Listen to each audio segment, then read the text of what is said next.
Nord est un perdant moche coincé dans son travail sans issue de nettoyage des gouttières et des canaux de la ville à l'aube. Avant le matin, il doit finir de retirer tous les déchets et remettre les couvercles en bois avant que les citoyens ne le paient. Après son travail du matin, il se dirige vers le chantier de construction en dehors de la ville, où il porte des sacs et effectue des travaux manuels toute la journée. Quand l'après-midi arrive, Nord entend quelqu'un crier à l'aide dans le donjon voisin. Il court rapidement pour aider et voit un groupe de chevaliers protégeant une fille attachée contre un énorme monstre vache. Il y a 15 ans, au nord-ouest du royaume de Clay, Nord est encore un garçon normal faisant des corvées à la maison.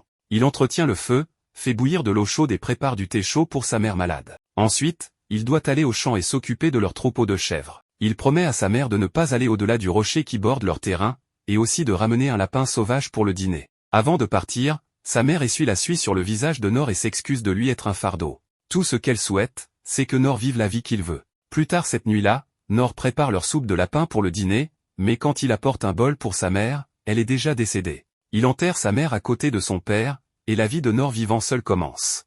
Il fait de son mieux pour entretenir leur jardin, chasser du gibier sauvage dans la forêt et s'occuper de leurs chèvres et poules. De même, il garde leur maison propre et essaie même de lire les livres ennuyeux laissés dans la maison. Il ramasse aussi du bois de chauffage, pêche dans la rivière voisine, et garde les chèvres autour de la colline herbeuse. Il était tout seul dans sa maison sans personne pour partager ses repas. Un soir, Nord explore les étagères de leur maison quand il tombe accidentellement sur les fesses après avoir trouvé un livre. En ouvrant le livre, il est émerveillé de voir que c'était l'histoire que son père lui lisait quand il était encore vivant. Son père lui racontait des histoires d'un aventurier qui tuait un gigantesque dragon avec ses amis, apprenait des sorts et de la magie d'un vieux sorcier, enlevait une malédiction sur une forêt sombre, et obtenait même le remède qui guérit tout du roi des morts. Même contre n'importe quoi et quelle que soit la noirceur de leur situation, l'aventurier ne renonce jamais et combat le mal pour le bien de ses amis. Nord était si heureux d'écouter les paroles de son père. Et maintenant, il se souvient aussi du souhait de sa mère qu'il vive la vie qu'il veut. Le lendemain, il laisse beaucoup de nourriture pour leurs animaux, et Nord visite la tombe de ses parents. Il leur offre des fleurs et leur dit que pour la première fois de sa vie, il va quitter la forêt. Il deviendra un aventurier, comme ceux des histoires de son père. Il descend la colline, et Nord fixe les pierres marquant la fin de leur terrain. Il affermit sa détermination et franchit la barrière protégeant leur maison. Quand la nuit tombe, Nord a peur de tous les bruits venant de la forêt. Néanmoins, il persévère et quelques jours plus tard, il arrive enfin dans une ville. Après avoir demandé son chemin aux soldats gardant la porte, Nord fait ses premiers pas dans la civilisation. Ses yeux s'écarquillent en voyant tant de gens faire diverses choses. Il passe devant des vendeurs vendant des fruits et voit même un aventurier passer. Ses yeux sont remplis d'émerveillement et de bonheur alors qu'il se dirige vers sa destination, la guilde des aventuriers. Malheureusement, l'homme derrière le comptoir jette un coup d'œil à Nord et le chasse. La guilde n'est pas un endroit pour les enfants. Nord insiste sur le fait que les gardes lui ont déjà dit qu'il pouvait devenir un aventurier s'il postulait ici, mais l'homme lui fait simplement remarquer qu'il inquiétera ses parents. Nord explique que ses parents sont tous deux morts, ce qui attire finalement l'attention de l'homme. L'homme lui demande alors son nom et lui dit de se rendre d'abord à l'école de formation pour différents cours. Il explique à Nord que les personnes souhaitant s'inscrire à la guilde des aventuriers de la capitale royale doivent suivre des cours à l'école de formation royale. Là, ils recevront une formation en fonction de leur classe de métier. Si Nord veut vraiment devenir un aventurier, il doit d'abord acquérir des compétences. Cela peut être dans l'art de l'épée ou dans l'école de magie. Nord sourit à l'explication et est rempli de détermination. Ainsi, Nord se dirige vers l'académie de l'escrime. Tout comme dans les histoires, il deviendra un épéiste capable de vaincre un dragon d'un seul coup de lame. La formation était intense à l'académie, avec des aventuriers en herbe faisant de leur mieux à côté de Nord. Nord fait également de son mieux, s'entraînant à manier son épée. Un étudiant parvient à enflammer son épée d'entraînement, attirant l'attention de leur professeur. L'étudiant célèbre d'avoir éveillé ses pouvoirs, tandis que Nord retourne à l'entraînement avec une détermination renouvelée. Quelques mois passent et Nord continue de manier son épée d'entraînement. Cependant, l'instructeur lui dit qu'il en a assez fait. Malheureusement, il semble qu'il n'ait pas de talent pour l'épée. Nord insiste sur le fait qu'il a juste besoin de plus de temps, mais l'instructeur a pris sa décision. Tout entraînement supplémentaire serait une perte de temps pour Nord. La seule chose qu'il a réussi à maîtriser est la parade pour esquiver une attaque. Ainsi, il conseille à Nord de choisir une autre voie que celle de l'épée. Après tout, il y a d'autres écoles de formation aussi. Ainsi, Nord se dirige vers l'école de formation pour guerriers et tanks. Il veut maintenant devenir le bouclier qui protège ses camarades aventuriers. À l'intérieur de l'école, il entraîne son corps en tirant des poids et en développant ses muscles. Quelques mois plus tard, l'instructeur informe Nord qu'il a une très bonne détermination, mais tout ce qu'il a réussi à obtenir est un bon corps. L'art du guerrier n'est pas fait pour Nord. S'il se force à continuer, il pourrait perdre la vie pendant l'entraînement. Nord change encore d'école et se dirige maintenant vers l'école des chasseurs. Malheureusement, l'instructeur là-bas découvre aussi qu'il ne peut manier aucune arme délicate. Cela continue dans d'autres écoles également. À l'école des voleurs, le maître voleur l'informe qu'il ne peut pas désamorcer les pièges et qu'il n'a pas non plus la capacité de ressentir la présence des autres. À l'école des magiciens, la seule magie qu'il peut produire est une petite flamme au bout de son doigt. À l'école des clercs, le prêtre lui explique tristement qu'il ne peut utiliser que des soins de bas niveau. Nor retourne tristement à la guilde des aventuriers, où l'homme là-bas est surpris d'apprendre que Nor n'a réussi à maîtriser aucune compétence décente. Il a passé 3 mois dans chaque école, mais hélas, il n'a pas obtenu de classe. Le cœur lourd, l'homme rejette la candidature de Nor pour devenir aventurier. Nor quitte la ville les yeux baissés. Il n'est pas un prodige destiné à devenir aventurier. Nor retourne chez lui et se rend sur la tombe de ses parents, s'excusant auprès d'eux de les avoir déçus.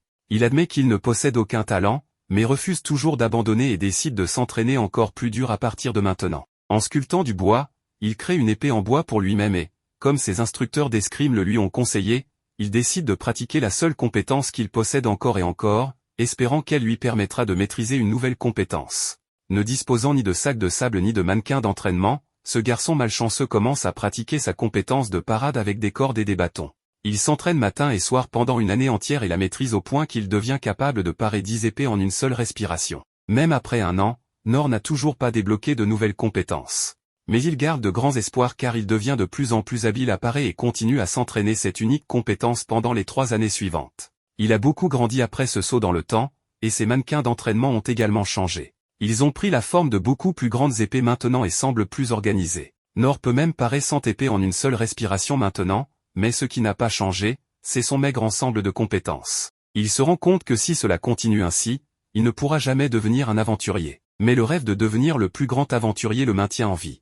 Comme il a entraîné la même compétence pendant plus de 4 ans, il a tellement de force innée qu'il peut même casser son épée simplement en la serrant avec ses mains nues. Il reprend espoir quand il remarque soudain qu'il peut guérir sa propre main pendant un moment, alors il continue à s'entraîner comme un champion pendant encore 10 ans. Après cette période, la compétence de parade de Nor devient si puissante qu'un seul coup de son épée peut faire trembler toute la forêt autour de lui. C'est grâce à son entraînement sans relâche pendant plus de 14 ans qu'il peut maintenant parer 1000 épées en bois à la fois. Mais il n'en est toujours pas satisfait parce que, malheureusement, il n'a pas réussi à débloquer de nouvelles compétences. Mais Nor décide de tenter une dernière fois sa chance et dit adieu aux tombes de ses parents avant de partir pour la ville. En arrivant à la guilde des aventuriers, il soumet un autre formulaire avec les compétences ajoutées parade, petite guérison, lancer de pierre, pas de plume et petite flamme. Ces compétences semblent très minimes, alors le nouveau réceptionniste de la guilde suggère que Nor aille d'abord dans une école de formation. Cependant, Nor a déjà suivi ce processus, donc le réceptionniste refuse poliment de l'enregistrer comme aventurier. Le maître de la guilde arrive et ne reconnaît pas Nor au premier abord. Mais en y regardant de plus près, il se rend compte que cet homme grand et musclé est le même enfant frêle d'il y a 14 ans. Nor sous-estime cruellement à quel point sa compétence de parade est forte et dit au maître de la guilde qu'après 14 ans d'entraînement sans relâche, il n'a réussi qu'à améliorer un peu sa compétence de parade. Quoi qu'il en soit, le maître de la guilde exprime à quel point il veut que Nor réalise son rêve, mais comme Nor n'a pas au moins de compétences utiles, qui sont les prérequis pour devenir un aventurier de rang E, il ne peut rien faire. Cependant, le maître de la guilde se souvient d'un moyen d'enregistrer Nor comme aventurier en lui attribuant le rang F, le plus bas des rangs qui n'existe plus dans ce monde. Le maître de la guilde dit à Nor de ne pas trop s'exciter car les aventuriers de rang F ont de nombreuses restrictions et conditions pour prendre des quêtes. Par exemple, un aventurier de rang F est interdit de prendre des quêtes d'aventuriers qui impliquent de tuer quoi que ce soit ou de sortir de la ville pour rassembler des objets. La seule chose permise est de faire des tâches diverses à l'intérieur de la ville. En gros, si Nor devient un aventurier de rang F, il sera un travailleur non officiel. Pourtant, il est d'accord avec cela, et il obtient donc sa licence d'aventurier du maître de la guilde. Ravi de cet accomplissement, Nor sort de la guilde des aventuriers et commence immédiatement à prendre des quêtes en ville. En utilisant sa compétence de renforcement physique, il peut soulever beaucoup plus que la personne moyenne et livre des objets lourds avec facilité. En utilisant sa compétence de pas de plume, il attrape un chat perdu sans révéler sa présence et le ramène à son propriétaire. Le chat lui griffe le visage, alors il utilise sa compétence de petite guérison et guérit immédiatement ses blessures. Le soir, Nor continue à entraîner sa compétence de parade encore plus, et la nuit, il prépare de délicieux repas en utilisant sa compétence de petite flamme pour les personnes âgées dans le besoin. Avec ses compétences modestes, il est devenu utile aux habitants de cette ville, et cela suffit à remplir son cœur de contentement. Le lendemain, il fait des travaux de nettoyage, du travail manuel et même aide à la construction. Et après avoir terminé sa commission pour la journée, c'est là qu'il entend les cris d'une fille suppliant de l'aide depuis une caverne lointaine. Nor se précipite vers la caverne pour aider la personne en détresse et est choqué de voir qu'un énorme minotaure avec une hache essaie d'attaquer une fille innocente. De nombreux chevaliers tentent de protéger la fille, mais ils ne font pas le poids face à ce monstre terrifiant. Voyant que tous ces chevaliers meurent en vain, Nor s'avance avec une épée et utilise sa seule compétence, la parade, pour contrer les attaques mortelles du monstre. Bien qu'il ait distrait le monstre assez longtemps pour que la fille puisse s'échapper, la fille stupide est trop terrifiée pour bouger. Finalement, le monstre la cible à nouveau, mais Nor saute devant elle et par une autre attaque, ce qui finit par détruire son épée. Alors que le monstre met toute sa force dans sa prochaine attaque, Nor part une fois de plus de toutes ses forces, ce qui fait ricocher la hache du monstre et frapper son propre coup, le décapitant complètement. Avec le monstre mort, la fille se libère de ses contraintes et remercie Nor de lui avoir sauvé la vie. Elle demande son nom, mais comme il ne se considère pas comme quelqu'un d'important, il ne lui dit rien et s'éloigne des projecteurs. En revenant en ville, Nor commence à se traiter de faible pour avoir à peine survécu contre une vache sauvage. Il ne se rend même pas compte que la vache qu'il vient de vaincre était en fait un puissant minotaure démoniaque. Il est vraiment la personne la plus ignorante de l'histoire de l'anime. Après la bataille brutale avec le minotaure, les autres essaient maintenant de tout nettoyer. Ils commencent par retirer la grande hache de bataille incrustée dans le bâtiment et nettoient le corps du minotaure à proximité. Les corps des défunts sont étendus, et la fille aux cheveux blancs, Lynn, rend hommage. Une chevalière de garde, Inès, arrive en courant et s'excuse auprès de Lynn de ne pas l'avoir accompagnée. Cependant, Lynn insiste qu'Inès n'a rien fait de mal, c'était elle qui avait insisté pour voyager seule pour le rite de succession. Un autre chevalier, Dulken, les approche et les informe qu'ils devraient retourner au château sans tarder. Après tout, leur seigneur voudrait entendre les détails de l'événement. Au château, Dulken rapporte tout à leur rein, un minotaure de l'abîme, la profondeur la plus intérieure du donjon, avait été invoqué. Ils supposent qu'il s'agit d'une tentative d'assassinat sur Lynn puisqu'ils ont trouvé une bague sur un cadavre à proximité. Ils ont fait examiner la bague par le souverain des sorts, Oken, et ont trouvé une pierre de mana trop pure pour être trouvée sur le marché. Oken a alors retracé le motif du sort restant sur la pierre de mana et a conclu qu'il provenait de l'empire magique de Dolida. Cependant, il ne s'agit pas d'une simple tentative d'assassinat.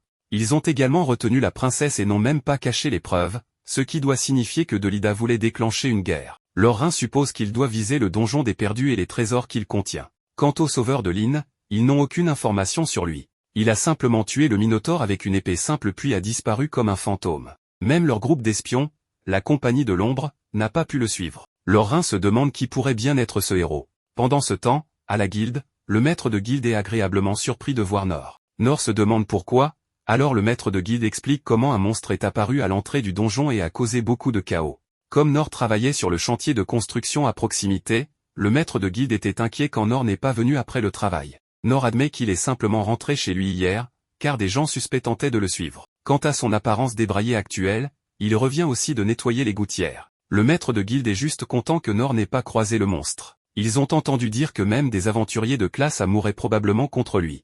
Nor est étonné d'apprendre que de tels monstres puissants existent dans ce monde. Il n'avait aucune idée qu'il parlait en fait du Minotaure, car Nor pense toujours qu'il a juste combattu une vache ordinaire hier. Leur conversation mène ensuite à l'homme mystérieux qui a tué le monstre d'un seul coup et a mystérieusement disparu à nouveau. Nor est étonné d'apprendre qu'il existe des gens super forts là-bas. Nor a vraiment besoin d'ajouter des points de statut à la connaissance, pas seulement à la parade. Pour l'instant, Nor reçoit son paiement pour le nettoyage des gouttières. Ils sont ensuite interrompus lorsqu'une figure en cape apparaît soudainement. C'était la fille aux cheveux blancs que Nor avait sauvée hier, la princesse Lynn. Bien sûr, Nor n'a aucune idée de qui elle est. Lynn s'excuse d'avoir utilisé un sort de suivi sur Nor, ce qui fait penser à Nor qu'elle vient de l'Académie des voleurs. Cependant, Lynn le corrige et dit qu'elle vient de la branche des magiciens, mais qu'elle étudie également dans les autres écoles. Nor est impressionné par elle, tandis que les autres personnes à la guilde commencent à reconnaître Lynn. Lynn le remarque et demande si elle peut parler à Nor en privé dehors. Avant qu'il ne puisse partir, le maître de guilde attrape Nor et lui demande ce qu'il a fait. Nor lui assure qu'il n'a rien fait de mal, mais Lynn propose même d'utiliser la magie d'insonorisation et de dissimulation pour les aider à partir. Nor n'a toujours aucune idée de qui est Lynn et demande au maître de guilde s'il doit la suivre. Le maître de guilde lui dit rapidement qu'il devrait, mais avertit Nor de ne rien faire qui pourrait l'offenser. Nor ne comprend pas pourquoi, mais il accepte. Dans les rues, les soldats cherchent toujours Nor, mais Nor et Lynn passent juste à côté d'eux grâce à la magie de dissimulation. Lorsqu'ils atteignent un endroit isolé, Lynn dissipe la magie et s'excuse à nouveau auprès de Nor. Elle voulait simplement lui montrer correctement sa gratitude pour lui avoir sauvé la vie. Non seulement il a sauvé sa vie, mais aussi celle de nombreux citoyens de leur royaume. Nor insiste qu'elle aurait probablement été bien sans lui, puisqu'elle possède de nombreuses compétences impressionnantes, mais Lynn soutient que sans lui, elle ne sait pas ce qui lui serait arrivé. Pour mettre fin à leur argument, Nor accepte finalement sa gratitude. Cependant, Lin veut maintenant montrer sa gratitude envers Nor. Elle lui offre toutes ses ressources et celles de sa famille pour l'aider. Nor refuse rapidement et lui dit que ses mots de gratitude suffisent. Cela surprend Lin, et elle insiste pour que son père veuille également remercier Nor en personne. Cependant, Nor décline toujours tout ce que Lin offre, que ce soit des terres ou une solution à n'importe quel problème de Nor. Nor est si doué pour esquiver qu'il esquive même tout ce qu'elle propose. Les larmes montent bientôt aux yeux de Lin, ce qui confond Nor. Lin proclame alors qu'elle ne bougera pas de l'endroit où elle se tient jusqu'à ce que Nor lui permette de le rembourser correctement. Cette fois, ces mots résonnent vraiment dans le cœur de Nor, car Nor avait utilisé ces mêmes mots lorsqu'il postulait pour les écoles de formation des aventuriers. N'ayant pas le choix, Nor pousse un soupir de résignation et accepte finalement de rencontrer le père de Lin. Cela rend Lin heureuse, mais Nor insiste également sur le fait qu'il n'acceptera aucune récompense excessive. Lin remet le sort de dissimulation sur eux et conduit Nor chez elle. Nor est étonné par la grandeur de la maison, mais Lin le fait passer rapidement devant les gardes. En marchant à l'intérieur, Lin demande à Nor son nom. Nor se présente et demande à Lin son nom en retour. Lin réalise qu'elle ne s'est toujours pas présentée, alors elle s'arrête et donne formellement son nom. En marchant dans le gigantesque couloir, Nor se demande comment cette jolie petite fille possède une si grande maison. Il continue de regarder autour et en conclut que Lin est une noble riche, ce qui explique pourquoi le maître de guilde lui a conseillé d'être poli avec elle. La chevalière royale Inès arrive alors et Lin court vers elle avec excitation, lui demandant si elle sait où est son père. Selon Inès, le père de Lin, le roi, se trouve dans la salle d'audience en train de parler au frère de Lin pour le moment. Inès devient méfiante envers cet homme d'âge moyen, au look peu attrayant, et demande à Lin si elle est prise en otage par lui. Lin explique à Inès que Nor est l'homme mystérieux qui l'a sauvé de l'attaque du Minotaure hier. Comprenant que Nor est ici pour recevoir sa récompense, Inès propose de montrer à tous les deux le chemin vers les appartements du roi. Nor, de son côté, qui n'a aucune idée de la position d'Inès, suppose qu'elle est la servante de Lin, pensant qu'elle s'occupe du linge et des tâches ménagères ici. Il se demande pourquoi elle porte une tenue aussi lourde. Les trois continuent de marcher ensemble quand, soudain, Nor remarque qu'un homme roux est assis près d'une fenêtre. L'homme roux, nommé Gilbert, utilise un sort et attaque même Nor, lui demandant comment un perdant aussi moche que lui a obtenu la permission d'entrer ici. Avant que les choses n'escaladent, Inès clarifie à Gilbert que Nor est l'invité de Dame Lin, ce qui fait réaliser à Gilbert que Nor est l'homme mystérieux qui a terrassé le Minotaure hier. Inès chuchote à Gilbert de se joindre à eux, car elle se méfie de Nor et de ce qu'il pourrait faire s'il est seul avec leur précieuse princesse. Gilbert se joint donc également au groupe d'escorte et ils se dirigent tous ensemble vers la salle du trône. Pendant ce temps, le roi Clay apprend par le frère de Lin que l'empire de Delida est derrière l'attaque contre Lin. Apparemment, ce royaume et l'empire de Delida ont un traité de non-agression, et le roi Clay se demande pourquoi ils essaient soudainement de rompre ce traité. Lors d'une réunion antérieure avec l'empereur de l'empire de Delida, l'empereur a clairement exprimé son désir d'obtenir les droits sur le donjon de ces royaumes à cause des trésors qui s'y trouvent. L'empereur voulait également le soutien militaire de l'armée du roi Clay, affirmant que les deux parties en bénéficieraient si Clay se conformait, puisqu'il n'y aurait pas de guerre. Clay explique clairement qu'il ne veut pas céder son pays à un empereur avide, il décide donc avec son fils Rhin de s'opposer à l'empire de Delida. Lin entre dans la salle et est ravie de voir son père. Elle et les chevaliers montrent un respect approprié à leur roi, mais Nor, qui n'a aucune idée de qui est le roi Clay, s'approche de lui de manière décontractée. Rhin remarque que Lin porte le manteau de l'ermite, il lui demande donc pourquoi elle l'a pris sans permission. Lin explique qu'elle l'a fait pour dissimuler son identité alors qu'elle cherchait son sauveur à l'extérieur. En parlant de cela, elle présente son sauveur, Nor, au roi, qui descend pour le remercier personnellement d'être venu les voir. Nor s'excuse immédiatement auprès du roi Clay de ne pas connaître les manières appropriées pour parler aux nobles et s'excuse à l'avance s'il fait quelque chose de grossier par accident.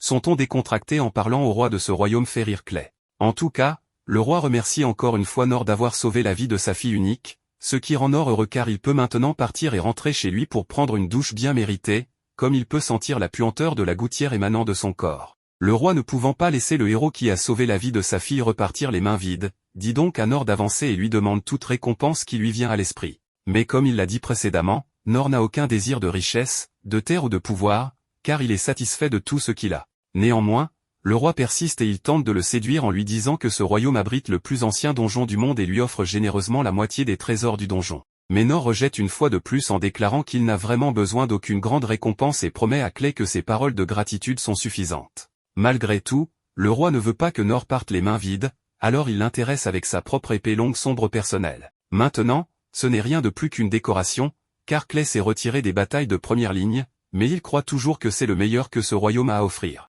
Nor saisit l'épée et ressent immédiatement la pression qui en émane. Son intérêt est piqué par la beauté de cette épée, et puisqu'il vient d'entendre de Clay que cette épée n'est rien de plus qu'une décoration, il pense qu'elle peut ne pas avoir d'importance. Il accepte donc de la prendre et décide également de l'essayer. Il utilise d'abord sa compétence d'amélioration physique pour lui permettre de tenir facilement l'épée, puis utilise sa compétence de parade, créant ainsi une onde de choc lourde qui donne à tous ceux présents une idée de la puissance de Nor. Le roi est assez surpris et impressionné de voir que Nor peut manier une épée aussi lourde avec une seule main, et il demande à Nor d'entraîner sa fille pour devenir digne de défendre par elle-même. Nor croit fermement qu'il n'a pas de compétence qui soit bonne pour former une autre personne, et il mentionne également que ce devrait être la décision de Lyn si elle veut se former, pas de Clay. Le roi est d'accord et rit, et pour l'instant, il laisse Nor partir en le remerciant encore une fois d'avoir sauvé Lyn. En marchant hors du château, Nor se demande comment il va utiliser cette épée. L'odeur de la gouttière qui émane de lui rappelle la taille de la gouttière, alors il décide de l'utiliser pour enlever les déchets des égouts. Je parie que le roi et ses chevaliers royaux vont tomber en pâmoison s'ils trouvent cet idiot stupide à nettoyer les gouttières avec l'arme de grade légendaire la plus précieuse du roi. Inès aborde Nor, car elle veut avoir une conversation personnelle avec lui et s'agenouille en s'excusant de ne pas l'avoir traité comme un héros aurait dû être traité plus tôt. Apparemment, il est du devoir d'Inès de protéger la famille royale de tout mal, et c'est pourquoi elle se méfiait de Nor plus tôt. Nor réalise enfin qu'Inès n'est pas une servante et devient encore plus déconcertée d'apprendre qu'elle est la vice-capitaine du corps des guerriers. Selon Inès, elle est connue sous le nom de bouclier divin depuis son enfance et a reçu le devoir de protéger Dame Lyn, et depuis que Nor a rempli le devoir d'Inès en son absence, Inès lui doit la vie et promet de devenir quelqu'un sur qui il peut compter pour ses besoins. Toutefois, elle lui rappelle à l'ordre en lui expliquant qu'il passera un sale moment la prochaine fois qu'il parlera aussi familièrement au roi. Inès part et Gilbert s'approche de Nor ensuite, le défie à un duel car il veut voir de quoi ce type est capable. Je pense qu'à ce stade, Nor ne pourra jamais rentrer chez lui.